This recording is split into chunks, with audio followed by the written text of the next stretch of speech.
નમસ્તે દોસ્તો, હું છું ગોપાલ ઇટાલિયા. આજે 21મી જુલાઈ 2025નો દિવસ છે, સોમવાર છે.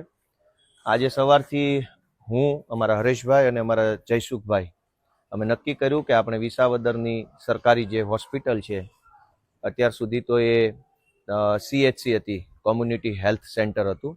હવે પછી એને SDH એટલે કે સબ ડિસ્ટ્રિક્ટ હોસ્પિટલમાં કન્વર્ટ થવાની છે. આજે અહીંયા હું આવ્યો અને મેં લગભગ આખી હોસ્પિટલના બધા જ સુવિધા, બધા જ વિભાગની રૂબરૂ મુલાકાત લીધી છે. આ દરમિયાન બે અતિ ગંભીર બાબત મને જાણવા મળી છે અને એના માટે લોકોએ પોતાનો આત્મા જગાડવો પડશે કે આટલી હદે સરકાર આપણી યારે ખોટું કામ કરી રહી છે, સરકાર આપણને લૂંટી રહી છે, સરકાર આપણી સાથે છેતરપિંડી કરે છે, ગરીબ માણસોનું લોહી ચૂસે છે અને આપણને ખબર જ નથી કે આપણી યારે સરકાર શું કરી રહી છે. આજે હું જ્યારે હોસ્પિટલમાં આવ્યો તો બે અત્યંત ગંભીર ભ્રષ્ટાચારની બાબત મારી સામે આવી છે. એક સારી બાબત એ છે કે સ્ટાફમાં જેટલા પણ લોકો છે અહીંયા, ડોક્ટરોથી લઈ બધા સારા માણસો છે, યંગ છે, ભણેલા છે, થોડા ઘણા પોતાની રીતે મહેનતુ છે, સારી રીતે કામ કરવાની એમની ભાવના પણ છે. ક્યાંક સરકારી તંત્રની મર્યાદાના કારણે એ લોકો કેટલાક કામ ઈચ્છે તો પણ ન થઈ શકતા હોય, એ અલગ વિષય છે. બે મોટા ભ્રષ્ટાચારમાં એક બાબત, આપણી ડાયરી લાવો, કે મેં લખી લીધું છે બધું, કે મોટાભાગના સરકારી દવાખાનાની અંદર દવા નથી હોતી. મોટાભાગનો સૌથી મોટો આખા ગુજરાતનો પ્રશ્ન એ છે કે સરકારી હોસ્પિટલમાં જાઓ એટલે તમને દવા મળે નહીં, અથવા લખી આપે ને તમારે બહારના દવાખાનામાં જ દવા લેવાની હોય છે. એટલે મેં આજે જે કાંઈ સ્ટાફ હતા એ બધી સાથે ઘણા બધા પ્રશ્નો કર્યા, કેમ કે અહીંયા આવતા પહેલા મેં ઘણો બધો અભ્યાસ કર્યો, ચર્ચા કરી, કેટલાક ડોક્ટરોને પૂછ્યું કે હું દવાખાનાની વિઝિટમાં જાઉં તો મારે શું શું કાળજી લેવી જોઈએ વગેરે.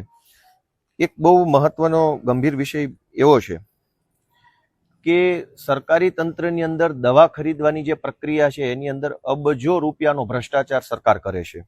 કેવી રીતે? જેમ કે આ વિસાવદરની હોસ્પિટલ છે, સરકાર એવું કહે છે કે વિસાવદરની તાલુકા આખાની જે હોસ્પિટલ છે એને આખા વર્ષ દરમિયાન જેટલી દવાની જરૂર પડશે, દવાની અનેક પ્રકારની કેટેગરી હોય, તાવની, ઉધરસની, શરદીની, સર્જરીની, બાળકોની, પુરુષોની, વડીલોની, ગાયનેકની દવાઓ, ઓર્થોપેડિકની દવાઓ, સાપ કરડ્યો હોય, ઇલેક્ટ્રિક શોર્ટ લાગ્યો હોય, જથ્થાબંધ કેટેગરીની દવાઓ છે.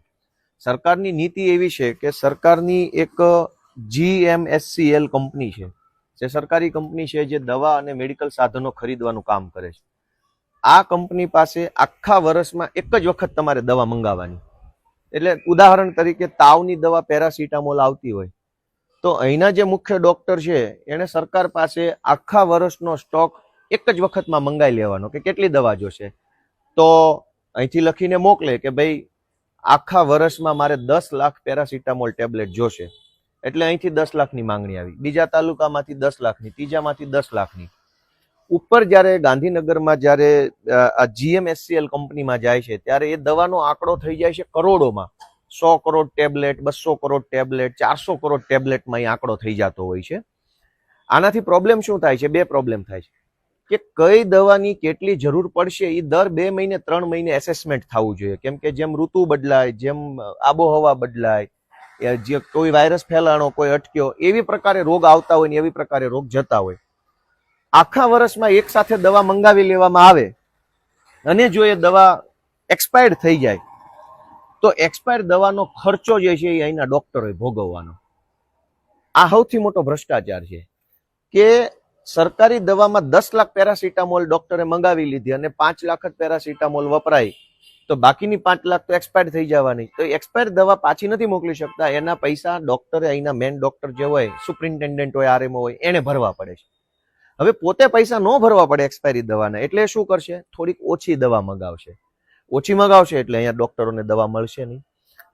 સરકાર હાથે કરીને શું કામ એવો કાયદો લાવ્યા કે ભાઈ એક સાથે જથ્થાબંધ દવા મગાવી લેવાની? સરકાર એવો નિયમ કેમ નથી બનાવતી કે દર 3 મહિને તમારે જે દવા વધારે જોતી હોય એ આવતા 3 મહિનાના સ્ટોકમાં વધુ મગાવી લેવાની, અને જે દવા ઓછી જોતી હોય એ નવા 3 મહિનાના સ્ટોકમાં ઓછી મગાવવાની. 3 મહિનામાં જે દવા મગાવી છે 3 મહિનાના અંતે વધી હોય તો તરત પાછી આપી દેવાની. જે દવાખાનામાં જોતી હોય, બીજા કોઈ દવાખાનામાં એ દવાની જરૂર હોય તો ત્યાં સપ્લાય થઈ જશે અને અહીંયા નવી આવશે. તો દવા ખરીદવાની સિસ્ટમ જો દર 3 મહિનાના આધાર ઉપર કરવામાં આવે તો બહુ સારું થાય. પણ દર 3 મહિનાના બદલે દર આખા વર્ષની એક સાથે દવા શું કામ મગાવવામાં આવે છે?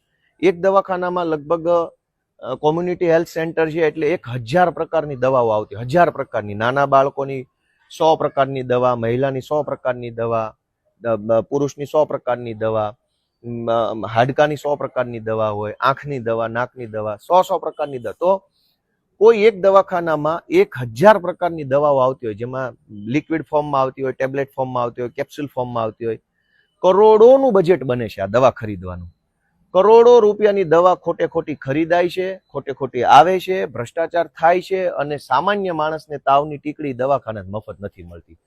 આજે હું દવાખાનામાં આવ્યો તો મને આ મુદ્દો જાણવા મળ્યો કે દવા ખરીદીની અંદર કરોડો રૂપિયાનું કૌભાંડ GMSCL કંપનીના માધ્યમથી થઈ રહ્યું છે અને અંતમાં કોઈ પણ વ્યક્તિને સામાન્ય જે દવાઓ હોય એ મળતી નથી. આ સિવાય બીજા 2 મહત્વના કૌભાંડ, કેમ કે આ આખા ગુજરાતમાં હાલે છે. ગોપાલ ઇટાલિયા ધારાસભ્ય છે પણ એના એકલાથી કંઈક બદલાઈ નહીં જાય. લોકોએ પોતાનો આત્મા જગાડવો પડશે કે તમારી હારે આટલું બધું ખોટું થઈ રહ્યું છે, તમને સરકાર લૂંટી રહી છે અને તમને ખબર નથી, તમારો આત્મા જ ક્યારે જાગશે. બીજું એક બહુ મહત્વની ગંભીર બાબત મારી સામે આવી છે જે મેં લખી લીધી છે કે આપણે PMJY ના કાર્ડ નીકળે છે, પ્રધાનમંત્રી જન આરોગ્ય યોજનાના કાર્ડ નીકળે છે. આ કાર્ડની અંદર આ પકડી રાખો તો અત્યાર સુધી એવું હતું કે આ કાર્ડમાં મોટી મોટી સર્જરીઓ, માનો કે શરૂઆત થઈ જ્યારે પ્રધાનમંત્રી જન આરોગ્ય યોજનાની, આ ગુજરાતનું સૌથી મોટું અબજો રૂપિયાનું કૌભાંડ છે જે આજે મને અહીંથી જાણ થઈ. હું શું કરી શકીશ?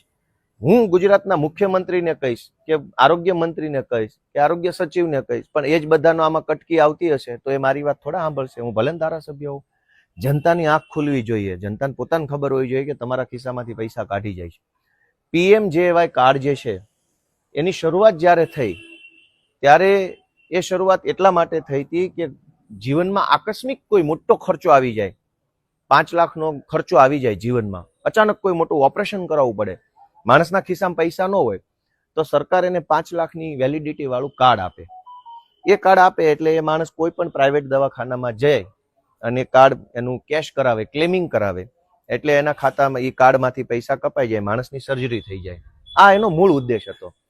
પણ હવે એક બહુ જ મોટું ષડયંત્ર, ભ્રષ્ટાચાર ચાલુ થયો. સરકારે શું નક્કી કર્યું કે હવે પછી તમામ રોગ A to Z, તમને શરદી થઈ ગઈ, ઉધરસ થઈ ગઈ, શ્વાસની બીમારી થઈ, તમને કૂતરું કરડી ગયો, તમને ઝાડા થઈ ગયા, તમને તાવ આવ્યો, તમને સામાન્ય ટાંકા લીધા છે, રસોળી થઈ, સામાન્ય એક્સિડન્ટ થઈ ગયું, આ બધી જ બાબતોને ફરજિયાત PMJY કાર્ડ એટલે કે પ્રધાનમંત્રી કાર્ડમાં નાખ્યું. એના કારણે શું થાય? આ સરકારી દવાખાનું છે, આ સરકારી દવાખાનું મફતમાં ચાલવું જોઈએ. કૂતરું કરડી જાય તો મફત સારવાર હોવી જોઈએ, તાવ આવે તો મફત સારવાર હોવી જોઈએ, તમને ઝાડા ઉલટી થાય તો પણ અહીંયા મફત સારવાર હોવી જોઈએ, તમને કોઈ રસોળી નીકળી છે મફત સારવાર હોવી જોઈએ, એક્સિડન્ટ થયું છે, સામાન્ય એક્સિડન્ટ થયું છે, 10-5 ટાંકા આવે છે તો અહીંયા મફત સારવાર હોવી જોઈએ. પણ હવે કૌભાંડ શું છે કે સરકારી દવાખાનામાં તમે કોઈ પણ XYZ સામાન્ય ઝાડા ઉલટીની પણ અહીંયા સારવાર કરાવવા આવશો એટલે અહીંયા ફરજિયાત તમારા PMJY જે કાર્ડ છે, પ્રધાનમંત્રી કાર્ડ, એમાંથી એ પૈસા કાપી લેવામાં આવશે. અને આવું આખા ગુજરાતમાં છે અને સરકારી દવાખાનાના ડોક્ટરોને સરકાર તરફથી ટાર્ગેટ આપવામાં આવ્યો છે કે કોઈ પણ માણસ સરકારી દવાખાનાનું પગથિયું ચડે એટલે એના કાર્ડમાંથી પૈસા કાપી લેવાના. હવે ઝાડા ઉલટીના કેસમાં કાર્ડમાંથી પૈસા કાપી લેશો તો જ્યારે ખરેખર મોટી સર્જરી આવશે, મોટું ઓપરેશન આવશે ત્યારે શું કરવાનું માણસે?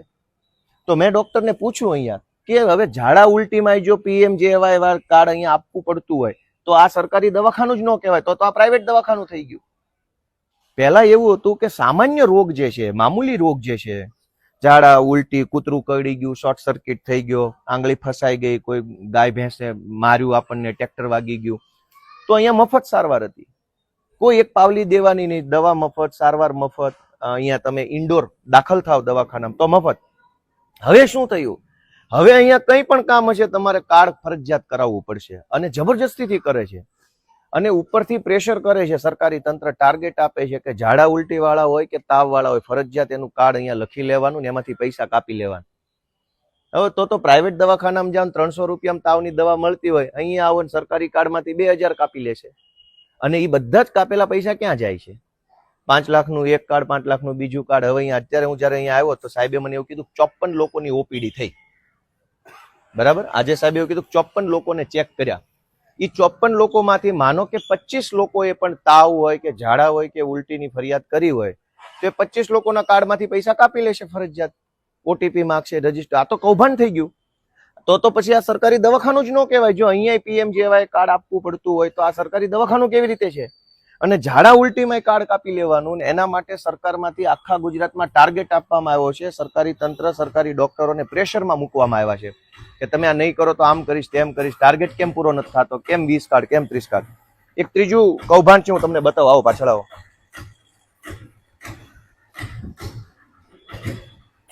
ભાઈ આવો, જલ્દી આવો. આ ડાયરી રાખો તો રાખો.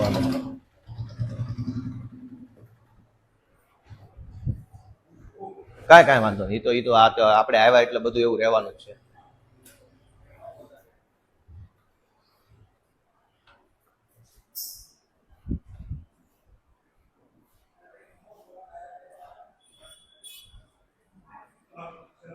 આમાં નહીં, આમાં જ છે.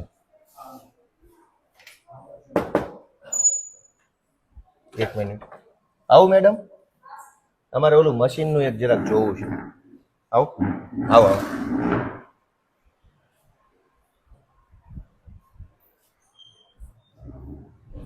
હવે આ એક મશીન છે.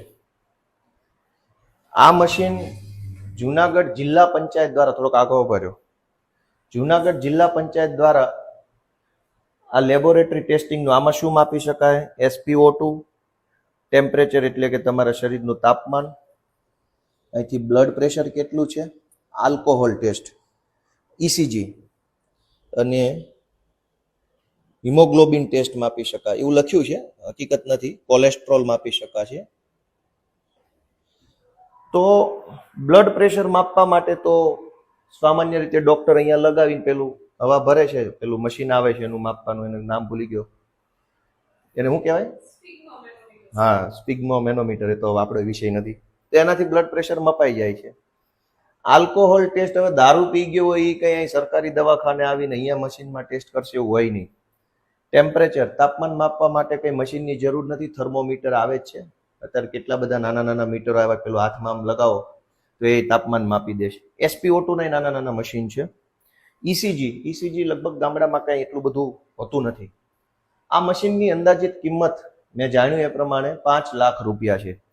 આ ચાઇનીઝ મેન્યુફેક્ચરિંગ મશીન છે. આ ભારતની કંપની નથી. કોઈ જેન્યુન કઈ સારી કંપની હોય એવું લાગતું નથી. બધું બહારથી સારું દેખાય છે, બાકી આમાં કઈ છે નહીં. બધું ખૂણામાં પડ્યું છે. આને કઈ કોઈ જગ્યાએ આનો ચાલુ નથી, ખુલ્લું જ છે, ક્યાંય ચાલુ બાલુ નથી. 2 વર્ષથી પડ્યું છે. જુનાગઢ જિલ્લા પંચાયતમાં આજથી 2 વર્ષ પહેલા આખા જુનાગઢ જિલ્લા માટે આવા લગભગ બહુ મોટી સંખ્યામાં 5-5 લાખના આવા મશીનો ખરીદવામાં આવ્યા. દવાખાના વાળાએ માગ્યા નથી, કોઈને કઈ ખબર નથી. જિલ્લા પંચાયતે મનસ્વી રીતે 5 લાખના એક મશીન એવા 100 ખરીદ્યા હોય, 200 ખરીદ્યા હોય, ભગવાન જાણે. હજુ જાય છે એમાં. આવા મશીનો ખરીદી થોડા પાછા ઉપર, આવા મશીનો ખરીદી અને જબરજસ્તીથી બધા સરકારી દવાખાના મૂકી દીધા. જ્યારથી આવ્યા છે ત્યારથી આની પિન કોઈ લગાવી નથી. આ મશીનો બંધ પડ્યા છે.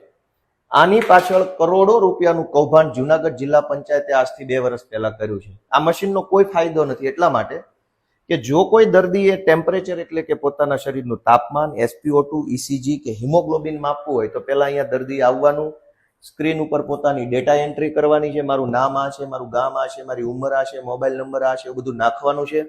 પછી એના મોબાઈલમાં OTP આવશે, એ OTP અહીંયા નાખશો. પછી આ મશીન કામ કરશે અને કામ કર્યા પછી 100% સારું કામ નહીં કરે. હિમોગ્લોબિન આ મશીનમાં માપશો તો એની એક્યુરસી એટલે કે ગુજરાતીમાં ચોકસાઈ 50% ચોકસાઈ નથી, કેમ કે ચાઇનીઝ મશીન છે આ તો. જે હિમોગ્લોબિન માપવાના અતિ આધુનિક મશીનો પેથોલોજીકલ લેબની અંદર હોય છે, એના કરતા સસ્તું ચાઇનીઝ મશીન 5 લાખની કિંમતનું અહીંયા દરેક સરકારી દવાખાનામાં જુનાગઢ જિલ્લા પંચાયતના વહીવટદાર કરતાઓએ મૂક્યું છે. આનો કોઈ ફાયદો 2 વર્ષથી આ મશીન બંધ પડ્યું છે. આ એક દવાખાનામાં નહીં, આખા જુનાગઢ જિલ્લાના CHC સેન્ટરો જે છે, કોમ્યુનિટી હેલ્થ સેન્ટર, એમાં તમામ જગ્યાએ આ મશીન ખૂણામાં પડ્યા છે. તો જુનાગઢ જિલ્લા પંચાયતના વહીવટકર્તાઓએ આજથી 2 વર્ષ પહેલા મશીન શું કામ ખરીદ્યા? 5-5 લાખનું એક મશીન કોના કહેવાથી ખરીદ્યું? કંપની પાસેથી કેટલું કમિશન ખાધું? આ મશીન અહીંયા મૂક્યા પછી આનો કોઈ ફાયદો નથી, તો 5 લાખ રૂપિયાના બદલામાં કમિશન કેટલું લીધું, 5 લાખમાં ભ્રષ્ટાચાર કેટલાનો થયો, અને આ મશીન કેવી રીતે ગામડામાં કામમાં આવશે? ગામડા માટે આ મશીનની એક્યુરસી કઈ નથી. એક્યુરસી એટલે કે માનો કે મારું લોહી લઈ અને જે જેન્યુન મશીનોમાં ચેક કરો તો એમાં લોહીમાં HbC છે, પેલા રક્તકણો કેટલા છે એ એમાં અલગ બતાવે, આમાં અલગ બતાવે. તો મેં ડોક્ટરોનો અભિપ્રાય, બીજા અલગ અલગ ડોક્ટરોનો અભિપ્રાય લીધો કે આ મશીનનું કોઈ કામ નથી, કોઈ ફાયદો નથી, યુઝલેસ છે, ટાઈમપાસ છે, જેન્યુન કંપનીનું જેન્યુન મશીન પણ નથી, વાહિયાત કક્ષાનું આખું મશીન છે. આની અંદર કોઈ પણ પ્રકારના સ્પેસિફિકેશન ક્યાંય લખ્યા નથી. કંપનીનું એક જ સ્ટીકર છે અહીંયા, ફોનિક્સ માઇક્રો સિસ્ટમ. આ મશીન ક્યાં બન્યું છે, કઈ સાલમાં બન્યું છે, એના શું સ્પેસિફિકેશન છે, આની અંદર શું વપરાયું છે, આની એક્યુરેસી કેટલી છે, આ મશીનની પોતાની એક્સપાયરી ડેટ કેટલી છે, આનું મેન્ટેનન્સ કેવી રીતે કરવાનું છે, આ મશીન ચલાવવા માટે શું વ્યવસ્થા, કશું જ આની ઉપર ક્યાંય લખ્યું નથી. આખું મશીન છે, પાછળ બતાવો, આની અંદર કઈ લખ્યું જ નથી. ચારો તરફ બતાવો, કઈ લખ્યું જ નથી. એનો અર્થ એવો છે કે જુનાગઢ જિલ્લા પંચાયત દ્વારા આ બાજુ કોઈ બાજુ કઈ લખાણ જ નથી આનું. એટલે ચાઇનીઝ મશીન 5 લાખ રૂપિયામાં સરકારી દવાખાના મૂકી 5 લાખનો ભ્રષ્ટાચાર જુનાગઢ જિલ્લા પંચાયત દ્વારા આજથી 2 વર્ષ પહેલા કરવામાં આવ્યો છે. અને આ મશીન આખા જુનાગઢ જિલ્લામાં, ભાઈ આગળ પાછળ કશું જ કઈ છે નહીં, ક્યાંય કોઈ વસ્તુ લખી નથી. આ મશીન ક્યાં બન્યું, કોણે બનાવ્યું, આનો ઓથોરાઇઝ ડીલર કોણ છે, આની અંદર શું શું પાર્ટ્સ વપરાયા છે, આ મશીનની એક્યુરેસી શું છે. બીજું કે આ ડેડ સ્ટોક રજિસ્ટર ઉપર નથી. સરકારી મશીન છે તો સરકારી ડેડ સ્ટોકમાં બતાવેલું હોવું જોઈએ, એવું નથી. દોસ્તો, એક બાજુ કશું જ આનું કઈ કામ નથી. આ ફાલતુ વાહિયાત મશીનો આવા ચાલુ રાખજો. મૂક્યા છે. તમે કોણ? રહેવા દે, પછી કરો. તો આ મશીન જે મૂક્યા છે, એ મશીન 100% ભ્રષ્ટાચાર છે. 100%, 1%, 5%, 50% નહીં. આખા જુનાગઢ જિલ્લાના તમામ સરકારી દવાખાનામાં કારણ વગરના, જરૂર વગરના, સાવ ખોટી રીતે જબરજસ્તીથી મશીનો મૂકવામાં આવ્યા છે. આ મશીનનો 2 વર્ષથી કોઈ ફાયદો નથી થતો. આ બાજુ.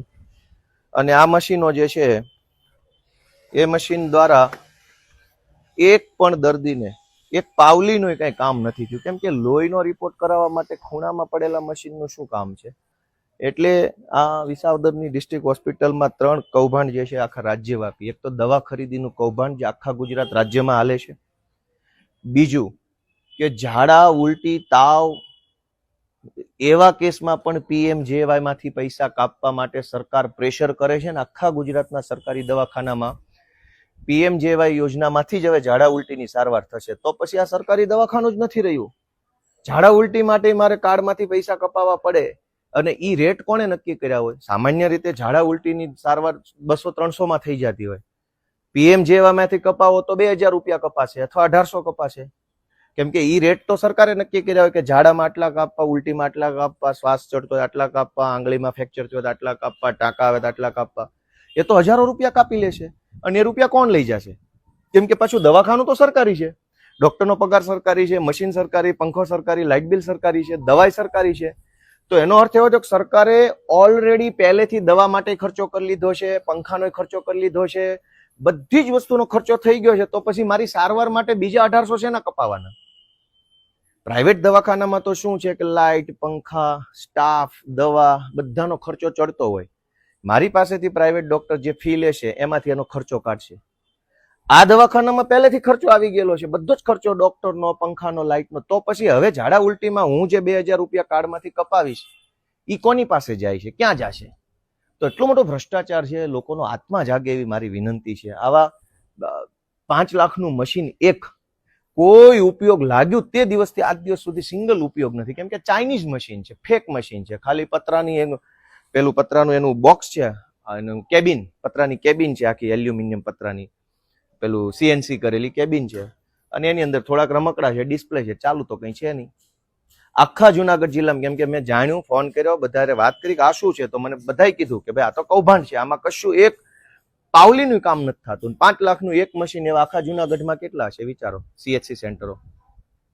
કરોડો રૂપિયા આ લોકો ભાજપના માણસો સરકારમાંથી ખાઈ જાય છે, અને ગરીબ માણસને જ્યારે તાવ આવે ને ત્યારે સારી ટીકડી મળતી ને ટેબ્લેટ નથી મળતી. હું ધારાસભ્ય છું એ અલગ વાત છે, પણ એકલાથી શું થશે? લોકોનો આત્મા ક્યારે જાગશે? તમારો આત્મા નહીં જાગે ત્યાં સુધી આટલી હદે ભ્રષ્ટાચાર થાય છે. આજે મારો જન્મદિવસ છે, પણ હું જન્મદિવસ મનાવવાની મને કોઈ અંદરથી ખુશી નથી, કે અંદરથી મને આમ નથી ચલો આજે હું ખાલી આમ વાહ થઈ જાય એવા જ પ્રોગ્રામો કરું. આજે 21મી તારીખ જુલાઈ મારો જન્મદિવસ. હું એમ ઈચ્છું છું કે જે માન સન્માન ને સુવિધા ગોપાલ ઇટાલિયન મળે છે એ જ સુવિધા ગોપાલને મત આપનાર વ્યક્તિને કેમ નહીં? જે સુવિધા મુખ્યમંત્રીને મળે છે એ જ સુવિધા મુખ્યમંત્રીને મત આપનાર વ્યક્તિને કેમ નથી મળતી? જે સુવિધા આરોગ્ય મંત્રીને મળે છે એ જ સુવિધા આરોગ્ય મંત્રીને મત આપનાર વ્યક્તિને કેમ નથી મળતી? એટલી બધી ચિંતા છે અંદરથી, એટલું બધું દુઃખ લાગે છે કે આ કોને જઈને કેવું, કોઈ સાંભળવા વાળું નથી. મિત્રો, તમારો આત્મા જગાડો એ હું તો વિનંતી કરું છું કે એટલી હદે અન્યાય થાય છે, એટલી હદે ખોટું થાય છે. ક્યારે જાગશો બધા? પોતાનો આત્મા જગાડો. વિસાવદરનો સરકારી દવાખાનાનો સ્ટાફ છે એ સજ્જન માણસો છે, પણ એ નાના કર્મચારીઓ છે. હવે એને કંઈ ખકડાવા બખડાવવાનો કોઈ મતલબ જ નથી, કેમ કે સરકાર પોતે જ ચોર છે. તો સુપ્રિન્ટેન્ડન્ટને કે બીજા ડોક્ટરોને શું કહેવાનું? એ તો જાણે છે કે અમારા હાથમાં કંઈ નથી, અમે લાચાર છીએ. સરકાર અમારી પાસે દવાની ખરીદીમાં ચોરી કરાવે છે, સરકાર અમારી પાસે ઇલેક્ટ્રિફિકેશનમાં, મેન્ટેનન્સમાં, બાંધકામમાં, બધામાં ચોરી કરાવડાવે છે. સાહેબો શું કરવાના છે? જનતાનો આત્મા જાગે એવી હું તો વિનંતી કરું છું આજે મારા જન્મદિવસ નિમિત્તે. તમારો આત્મા જાગે તો કંઈક કરજો, સક્રિય બનજો, બોલજો, અવાજ ઉઠાવજો, વિરોધ કરજો એવી આશા સાથે સૌને જય જય ગરવી ગુજરાત.